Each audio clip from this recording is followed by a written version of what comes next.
Welcome to Jesus for Asia Now. I'm Natalie Wood, and I have my husband John here with me on the show today. Hello, love. Hello, and Happy New Year. Happy New Year. So this is our New Year's special. Yeah, you can tell by the decorations on the set. Right. Yes. We want to start out today. Well, today's kind of different. Yes. We want to kind of vision cast, so to speak. Usually we talk very specifically about specific projects, about what is happening right now or just recently. But Right. today we're going to kind of step back and take a big picture and do some vision casting, some dreaming. You know, it's the end of the year. That's right. And as we look into the new year, we want to look at new opportunities that the Lord is opening before us, opportunities for expansion of current projects, as well as new needs that we've been seeing more and more of. That's correct, yes. As we move into God's work, it seems as though new opportunities are opening. So we just kind of want to step back and look, what's going to happen in this new year? It's kind of like New Year resolutions, but it's more like New Year, I guess you could say a New Year's resolution to follow God's will. Right. As He Because opens the even door. though these are things that we see right now that need to be done, or that the Lord seems to be directing us toward, He can change our direction. Yes. He can multiply our direction. I mean, It's all well, we'll about be Him. talking. We'll be talking about some You know, of it's this. kind of a challenge when your silent partner God is omnipotent, to know how to plan. Right. You know, because Right. He's much bigger than we are. Right. And so by faith we claim the promise that this gospel will be preached in all the world. If we look at it from a human point of view, that's going to take a long Impossible. time. It's impossible. But if God says it, it's going to be done. Right. Just a matter of, am I going to be a part of it? Right. And I want to be a part of it. Right. So we want to first start out with just kind of a pictorial or a video look at an overview of many of our projects. Yeah, what God has done this last year. Okay, well, let's start with that. Okay.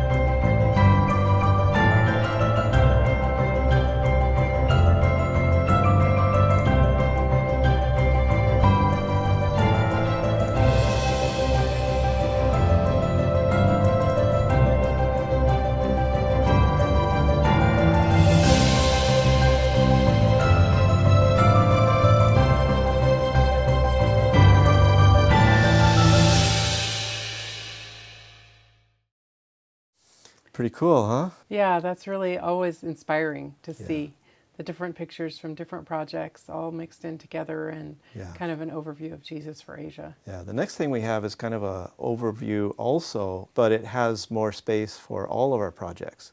And so this is where we keep a list of all of our projects.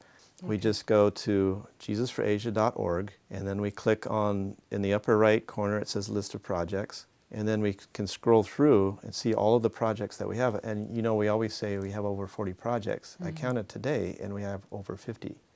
Okay. So God continues to expand the work that He's placed in our hands, Right. which is exciting but daunting. Yes, very. But God is in control, not us. He is. So we can place it back in His hands and sleep well at night. Yeah. Yeah, we don't have to worry and stress out. No, It's a blessing. no. God isn't stressed. Right. God's not stressed. He's not surprised by, the end of time. Right. It's not like He got here and decided, oh, whoops, I forgot to plan for it, or I forgot to budget for it, or I forgot to put people in the right places for it. I forgot that I'd need a certain number of angels. Right. You know, it's always been His plan. Yeah, So- from the foundation of the world. So we don't know the day or the hour of His coming, but we do know that it's getting closer and closer. Absolutely. And there are a lot of people out there that don't know Him yet. Yeah, and we're going to look at that today. Right. And so first we want to talk about vision casting. We've used that term already in the show. And what is it? I mean, it sounds kind of intimidating, actually. Well, So what is it? Break it down for us. Yeah, Proverbs says that without a vision, the people perish. And a vision is kind of like a direction, a goal, something that's not there yet, something that's not materialized, but it's an idea. It's a first step in creating something. Vision casting is kind of like we're throwing out these ideas, these visions, Of what's possible, of What's what's possible. available, Exactly. what we see right now. what we'd like to see happen, and just sharing kind of like from the heart what we see as this year could bring. 2017 is a brand new year. God can do amazing things this year. That's right. Yes. That's right.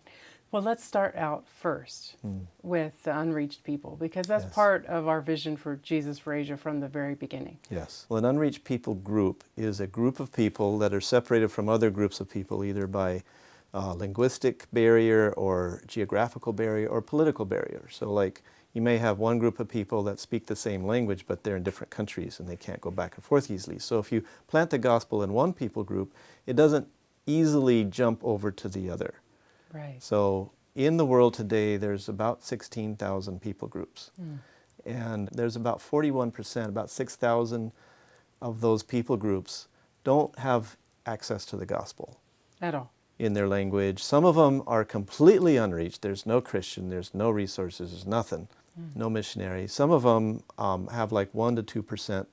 So such a small amount of Christianity that the average person growing up in that culture can live his whole life without ever hearing the name of Jesus Christ, without ever hearing the gospel of Jesus Christ, and without ever knowing a Christian, ever meeting a Christian their entire life. Just no clue that Christianity exists. We in North America don't relate to that very well. No. Okay, well, let's get started with a map. Yes. Now, what is this map? This map is a map of the Southern Asia Pacific Division, one division in our church, broken down by language. Broken down, you know, we hear about church growth by country, but this is a map that breaks it down further by language. The red represent language groups or people groups with that specific language that we have no active SDA work, no known believer, no church, nothing happening in those languages. So this is one of our divisions. Yes. And there's a lot of red on that map. A lot of red. Yes. That could be very discouraging. Yeah, absolutely. But there's hope, isn't there? Oh, there's a huge amount of hope because you think about it. In this one division, there's about over 1,200 languages that are unentered at all. And yet there are 1.1 million church members, Seventh-day Adventist church members in North America. What if 10% went? That'd be 110,000 people. All of a sudden, 1,200 languages is not a big deal. That's right. Or what if 1% went? You know, that's 11,000 people. You know, that's like almost 10 people for each language. Yeah, So all we need is a revival in missions. that's right. That's all it takes. Okay. So you're talking about a revival for mission with people. Yes. What about giving for missions, especially for the missions that reach the unreached? The statistic is that over 90% of all Christian giving worldwide, of every denomination, all Christian giving goes to minister to the 7.5% that speak English. So North America, Europe, parts of Europe, and Australia. We tend to give to ministries that minister to me, to us. And so the unreached are kind of left out in the cold. Okay, so like if someone gave $100, how much of that would end up going to the unreached? Somebody put $100 in the offering plate. Maybe half of a penny would go towards reaching the unreached, which is sad because that's one of our primary tasks Right. as a church, as an organized church, Right. is to spread the gospel. The rest goes to maintaining Yeah, what's already there, and yes, keeping the lights on, keeping pastors in the churches, keeping resources. which is important also. Oh, sure, absolutely. And we're not trying to say that that needs to stop so that others will start. What we're doing here needs to be imported or exported over there. There's a need for more. Yeah, exactly. Share what we're doing, not stop what we're doing, but share what we're doing with those that don't know we can do that, don't know that we can worship God in praise, don't know that there's a Father that's worthy of praise and honor in our lives. So sharing that with others. And it's like Lazarus at the gate of the rich man in Luke chapter 16. You know, it's just begging for a crumb off the rich man's table. You know, right now about 20 times what goes into missions goes into our local church budget. So in other words, what we spend on the local church budget is 20 times larger than what we give in missions. And then what goes into missions, just a fraction of that goes to reach the unreached. A lot of that goes to continue maintaining what we've already established, which needs to be maintained. So instead of taking some of what we need to maintain what we've established away to go to the unreached, we should give extra, and that should go to reach the unreached. Right. We need to continue because we want to introduce our viewers to an Unreached People group. Yes. So let's take an overview look at some Unreached People group maps. Right. If you're interested in learning more about the Unreached People groups, you can go to joshuaproject.net. And that's an evangelical ministry that focuses on measuring the progress of the gospel through the world. Okay. And so we downloaded, they have a packet of place marks that we can put into Google Earth, and then we can see where all these unreached and reached people groups are throughout the world. Okay, so the first video is? Coming into Asia. Okay.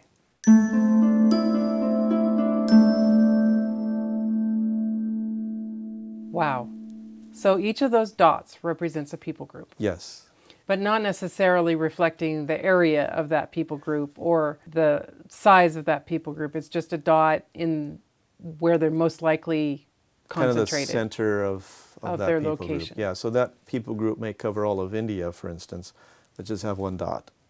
Okay. And now some of these dots could represent 300, 600 million people. Other dots may represent 50,000. So Okay. that so the size of the dot doesn't Right. reflect, because all the dots are the same size. Exactly. But the color of the dot makes a difference. You'll see some green dots, some yellow Okay. dots, and some red dots. Okay. And the green dots are people groups in which the church is thriving and flourishing. Now, this is not the Seventh-day Adventist Church only. This is all churches. Okay, all Christianity. Right. Yes. Okay. And so the red dot is the unreached. All right, so here's the unreached in India. India has the highest number of unreached people groups in the world for one country, over 2,000 people groups. You can see the names popping up of each of those people groups. India has so many people groups because they're separated by caste, and they're very deep separations. So you can see this is one looking at just one area, and we're going to come back to this because there's been some calls for churches being built on property that we've already purchased, that the church has already purchased in this area. We'll come back to that. Okay. All right, so the next one is South India. South India is where we have our orphanage, and there's quite a bit of work there, but as you can see, there's still a huge amount of work to be done, which can be done if we just go in and do it. Right. All right, and the next one is? Indonesia. Indonesia was on the map that we saw earlier. Right. From the Southern Asia Pacific Division. Yeah, I want to tell a little story about that because I was at the GC at the booth, and one of the leaders from the Indonesian conference came, and he was looking at that and seeing how much was red, and he's like, yeah, we don't have any churches here, we don't have any believers here. And I says, I'd love to send a team of videographers in there to document those people group, what they look like, what their needs are. He says, yes, please send them. We will support you. We'll do everything, because their heart, a lot of these leaders that I see overseas, their heart is to reach to the unreached, but they feel like their hands are tied because they just don't have the resources to do it. Usually the church is a very poor church in these third world countries because the gospel is preached to the poor, right? Right. The poor are the ones that are most receptive to it. And so you raise up a poor church, and they're not able to move forward like we would like to see. Right. Yeah. Okay, we've got another country to look at now. Okay. This is Thailand. Okay. So there's a lot of red ones in Thailand. Yeah, they're kind of spread out, but it's not as densely populated a country. Okay. Yeah. All right, so we want to look at one unreached people group in Thailand. Yes. Yes. Okay, here we go.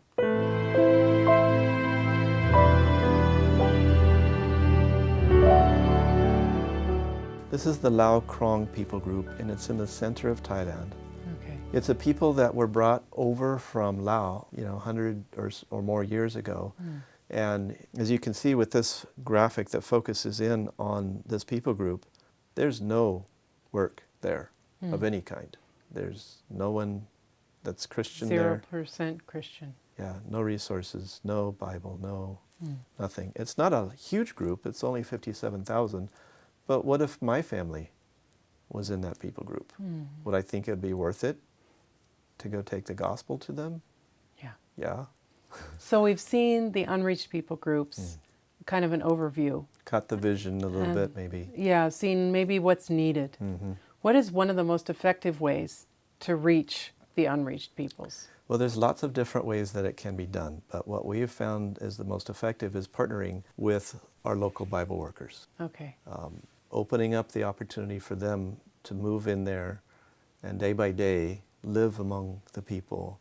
And there's not as many barriers because they're not coming in as wealthy people. They're not coming in as foreigners. They're coming in as locals. And so our Bible workers have definitely been the biggest blessing since we've started this ministry. Okay, and we've got some goals or some challenges for ourselves for 2017 with Bible workers. You know, I just came back from traveling through India again and seeing the impact of what they've done. Our dream is to double our workforce. Okay, so right now we have about 200, 250 in India, Thailand, and the Philippines. Yes. Okay. We would like to see 500 by the end of 2017. Okay. Part of having the Bible workers is making sure they have the training they need to be able to go out and teach people about God in effective ways. Right. And I know that some of the units of the church in various areas that have Bible workers are training them. You know, on a frequent basis, they get together and they train in different subjects or different things. But we need more Bible worker training. Correct. Yeah, the way that our Bible worker program works is that we work with the church very closely, and the funds go to the church, and then the local leaders, the local fields will then train the Bible workers and oversee the work. They've been asking us, can you please set up a training seminar, a training center to provide training for these Bible workers. That's their biggest need, and they've been asking us for many years. We just haven't had the faith to step out to do it. Okay. And this year, I believe, God is starting to move. So that's one of our goals. That's one of our dreams and our requests that we place in the Lord's hands every day. Right, right. So part of this, though, once the Bible workers go to an area and they start teaching people about God, they need to have a place to meet. Well, this is the issue that we're finding, because originally, as a ministry, we didn't focus on churches. We just wanted growth, and we wanted more people. We just send the workers to seek.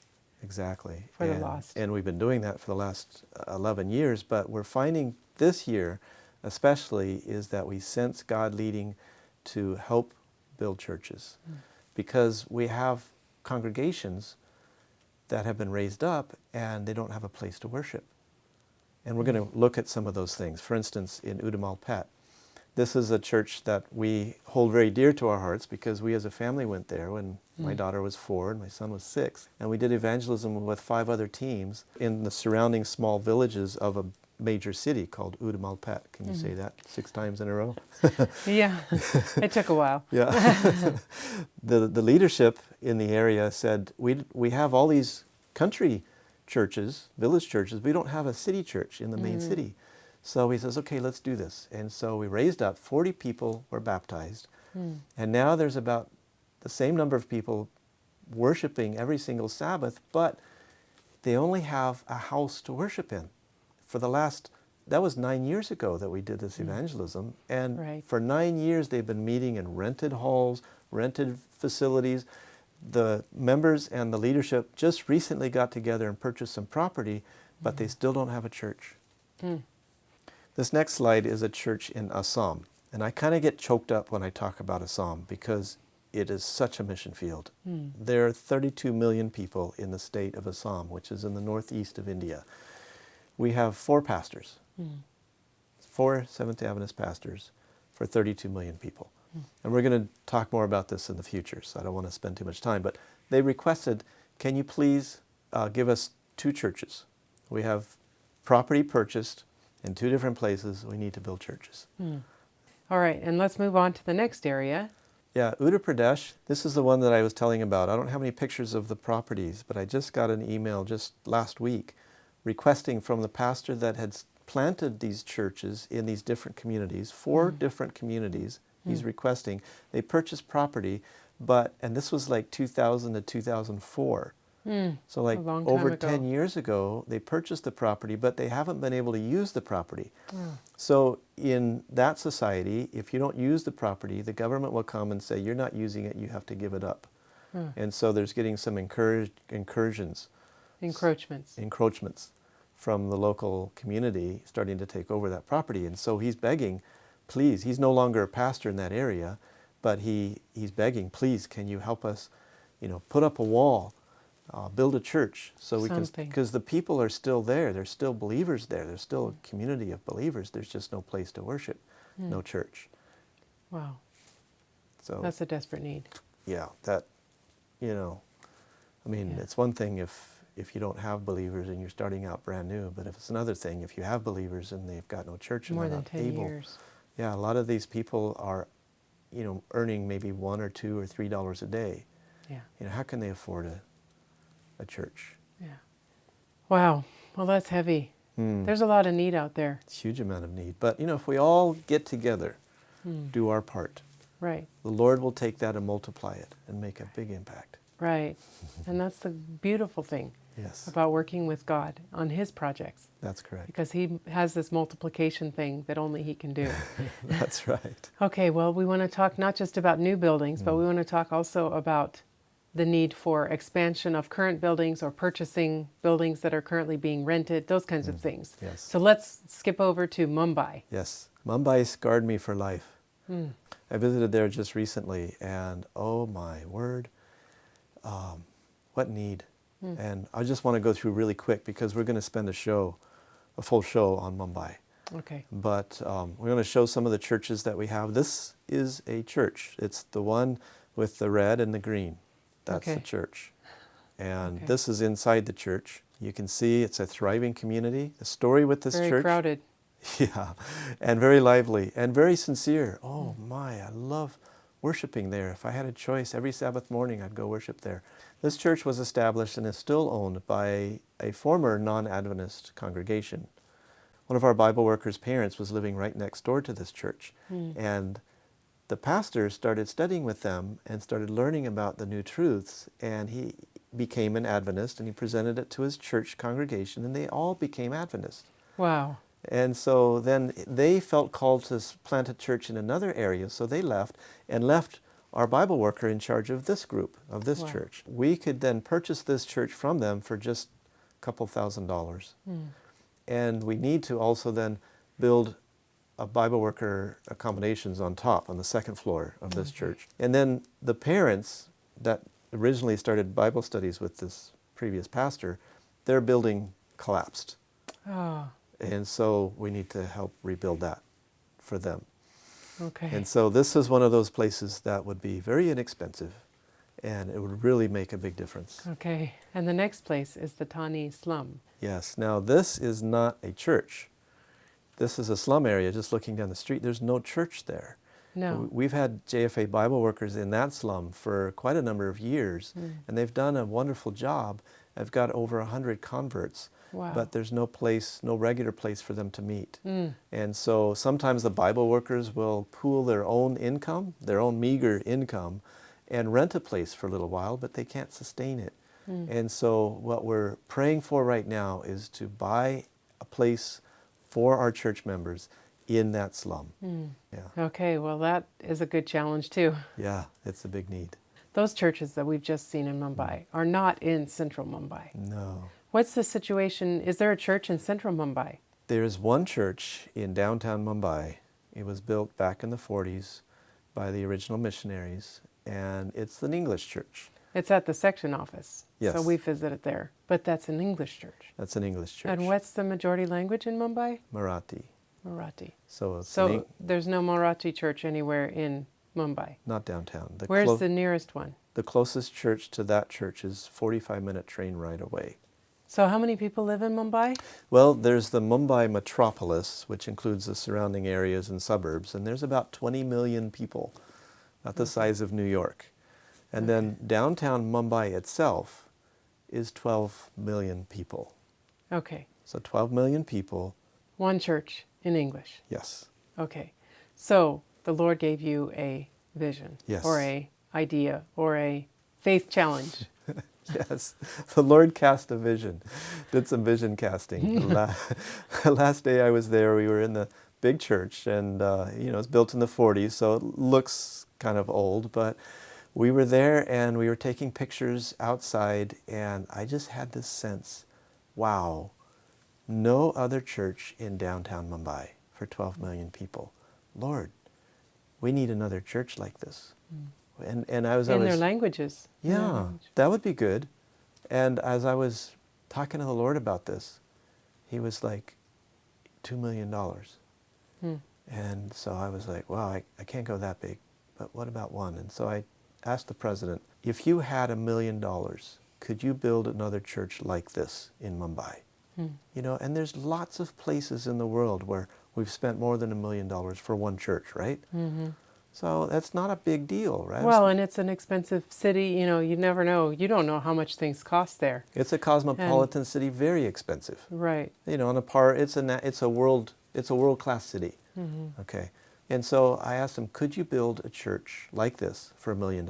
And we did some calculating the exchange rates and everything like that. And he looked at me and says, I could build 6. So for $2 million, we could have 12. So one church per 1 million people. That would be great. So this is the vision that God has placed on our hearts. And I know that he will provide because I feel so much joy and peace. Well, it's a show full of challenges that we've had today. Yeah. Yes. But it's also a show full of prayer needs. And opportunities. Right. In this season, this movie about Desmond Doss has come out. And it's inspiring many people. As he was on that escarpment, his prayer was, Lord, give me one more. Many times we as a mission organization have prayed that same prayer. Yes. One more. Yes. Lord, one more. One more person who knows about you before it's too late. One more church. One more missionary. One more city. Just one more. One more person that comes forward and says, I can't go, but I can send. If the Lord has impressed you to be a part of this ministry, you can give your tax-deductible love gift to Jesus for Asia, P.O. Box 1221, Collegedale, Tennessee 37315. Call us at 423-413-7321 or check out our website at jesusforasia.org. May God bless you in this new year as we all seek one more for His sake.